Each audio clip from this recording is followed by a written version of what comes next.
Well, hello friends, Coach Bob with you today, and today we are going to be talking about running the race, man. What it feels like to run the race and how we do it, how we endure things in life. Last week we talked about the R&R, the rest and recovery, which is absolutely vital. It's essential to everything.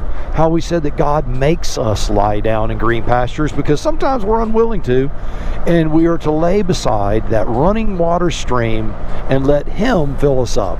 He will fill us up. We just have to do what we're told, and that's sometimes difficult. So this is 1 Corinthians chapter 9, verses 24 and 25. It says this: "Do you not know that in a race all the runners run, but only one receives the prize? So run that you may obtain it. Every athlete exercises self-control in all things. They do it to receive a perishable wreath, but we an imperishable." So without further ado, let's get going on this wonderful afternoon. This is a Sunday afternoon. It is the day of Worship on Wheels. Most times I try to do it on a Saturday so it can be out early Sunday morning. But we were at a swim meet all weekend, and I had one made that was without me on wheels. But I got a text message late last night after we got back to the hotel room, and it was from Dave and Jackie. Now, you may remember Dave and I went to Voodoo Dog to have a lunch, and Dave is having some health issues. He is in the hospital right now. If you would certainly keep Dave in your prayers, I would greatly appreciate it. He seems to be doing well, and we just want him to continue to improve as he endures this trial in his life, because they can be tough. So the old athlete running the race, well, you know, running the race can be tough. It can be tough, you know, and all athletes do work really, really hard. The ones who win, there's only one who wins, and fortunately for us, in our case, as with God, as far as God is concerned, it is a race for an unperishable goal, in which with us, we are racing against us, and there can only be, I just realized my chin strap isn't done, and that for us, there is only one winner. Of course, there is only one runner, which means that we have to run to win. Doesn't mean we're earning anything in the sense of, you know, you do everything right, you get the prize, you do everything wrong, you don't. That's a discussion for another Worship on Wheels. But what it does mean is that we fight the good fight every day, and we run the race every day. We are called to that world. You know, I had an athlete this past weekend who went out and performed exceptionally well. He did not think so. He's like, "Coach, I don't know why I'm not getting any faster." I put my arm on his shoulder and I said, "Look, buddy, if you got faster every race, in 1 year you'd be in the Olympics. That's not how it works. You move forward, you step back. You move forward, you step back. You have a breakthrough. You move forward, you go back. You move forward, you move back. You have a breakthrough." That's how it works. That's how we learn. That's how we learn in everything. And to endure those setbacks, and to endure the pain of chasing it, of chasing the goal. So what are we fighting for? I guess that's the real question. What do we fight for? What does that even mean? You know, when you get down to brass tacks and God's telling you, you need to run that race and you need to fight that fight. Well, what race are we running? He's not saying, hey, you know, you're doing the 1,600 meter run on the track, or you're doing the 100 butterfly. That's not what he's saying. It's not quite like that. It's every day in our life we get up, we need to do the right thing. Bring this down a little bit. We need to fight that fight. We need to not give in to doing the wrong thing, even when the wrong thing is more fun. You know, I had a saying that I taught my kids. Every time they would struggle as they've gotten older, it would be this: "Welcome to grown-up land, where the hard decision is always the right one." Young people don't want to hear that. In fact, old people, we don't want to hear it either, because the hard decision is normally the right one. It doesn't mean it's always the right one, but it's a good baseline, and I think you get the point. And certainly, if you've been around a little bit longer, you know what I'm talking about. Well, I really would like to do this, or I really would like to do that. Maybe you want to buy that new motorcycle and you go, man, I really need to pay off my air conditioning unit, because if I don't pay it off by March, then my 1 year no interest goes away, and then it's going to cost, as opposed to $5,000, it's going to cost $8,000. So I really need to not buy that motorcycle that I have my eye on, and I found the deal of a lifetime. I guess I should pay the air conditioner off. Now, of course, that is something where we're talking about just our home and our finances. Now, of course, when we're talking about things of truly being good in making right decisions, though, that's a little bit different. Sometimes that line is very hard to discern where it is.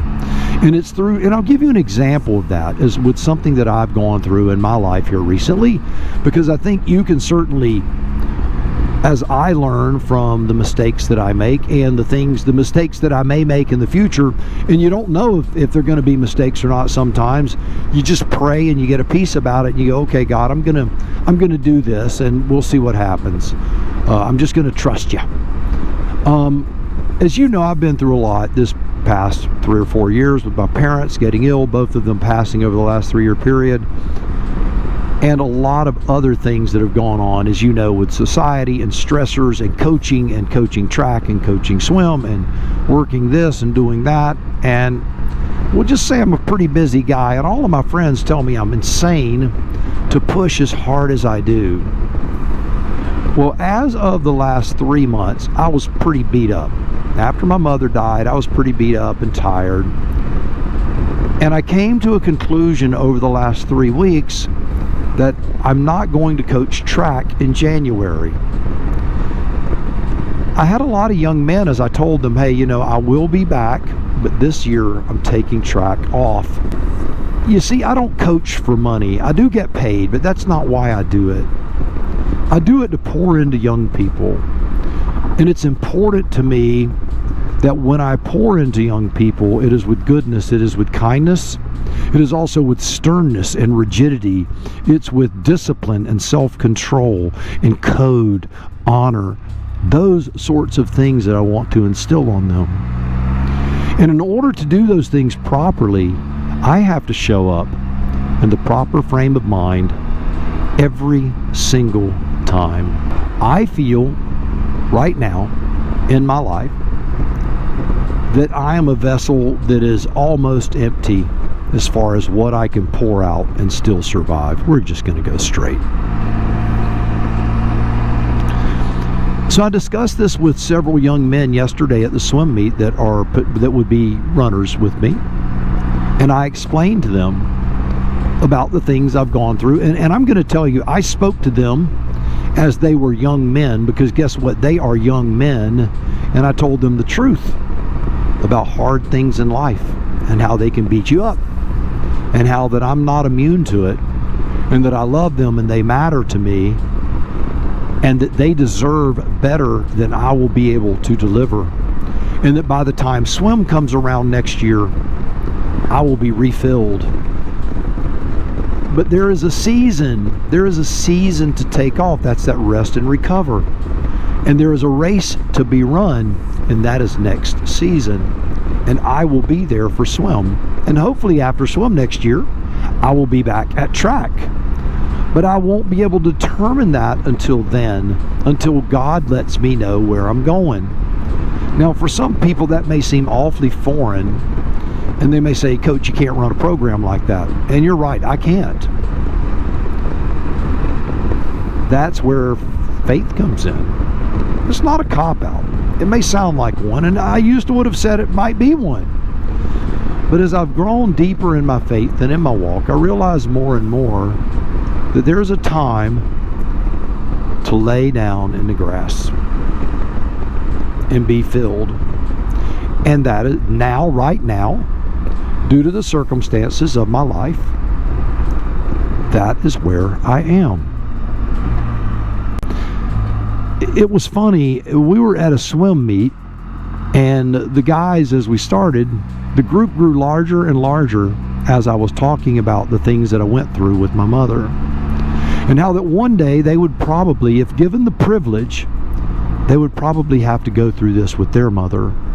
And that it will be an honor and a privilege, but it will still be painful. And that they are called to be great men, to do great things. Then we walked back down by the pool. We got fired up and we swam.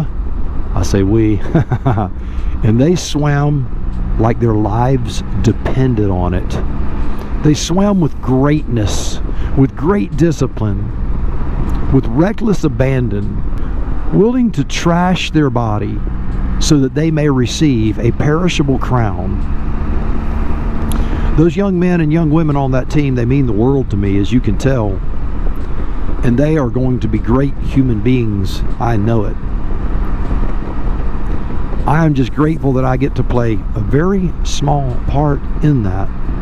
So doing the right thing sometimes means stepping up to the plate, and sometimes it means letting a better hitter step in for you.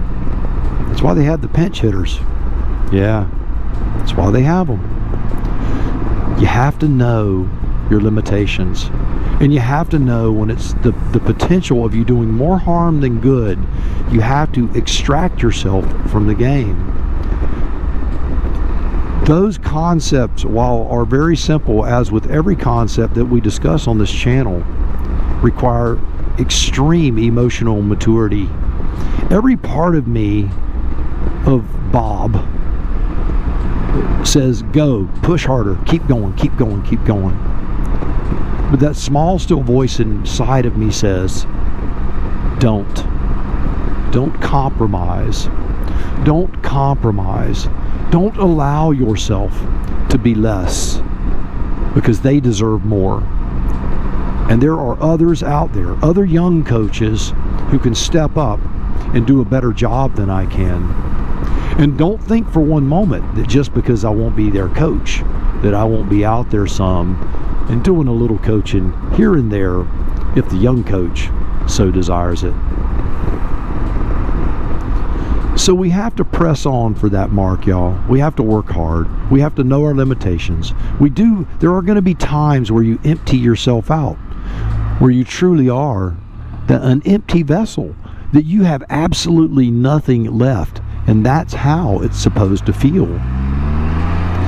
You know, this one's going to be a little bit long because I had so much on my mind when I read this about how athletes discipline themselves. You know, I did the Ironman a couple of times in my life, and it was wonderful. After my second Ironman, I pushed really, really hard that day. In fact, in the swim, I got kicked in the head and had a detached retina in my left eye.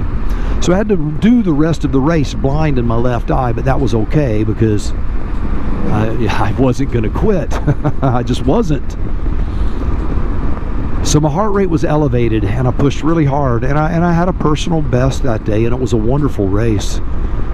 But that night, I laid in the bed, trembling with fever and flu-like symptoms from pushing so hard. The next day, I got out of the bed, and I felt great. I felt great. Like I had emotionally and spiritually completed something that was placed before me. And a season of my life had come to a close. A season of enduring, of pushing, of running the race to the very end to give my all. Only to find the goal at the end, which was sweet. And that's the one you're going to find when you push to the end as well. You thought I was going to say something negative, didn't you? But no, the end of that race was sweet. And even the flu-like symptoms as I laid there trembling and recovering, the memories of a wonderful day in the water with 3,000 of your closest friends all thrashing around, where you get out and you hammer on the bicycle for 112 miles only to get off and run a marathon with your buddies. It was just a great experience. And when you get finished, you are completely empty. You have nothing left. And you lay down and go, that was sweet. it was all worth it. That's what doing the right thing is going to feel like in the end.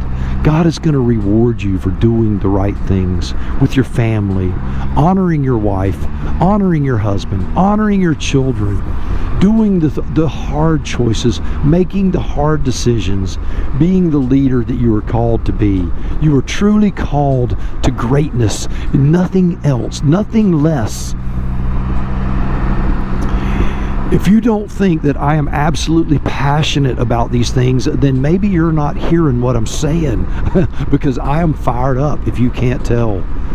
I've seen young people work so hard this weekend, and I just know that it is going to just transform them physically and intellectually and spiritually so that they can become great people.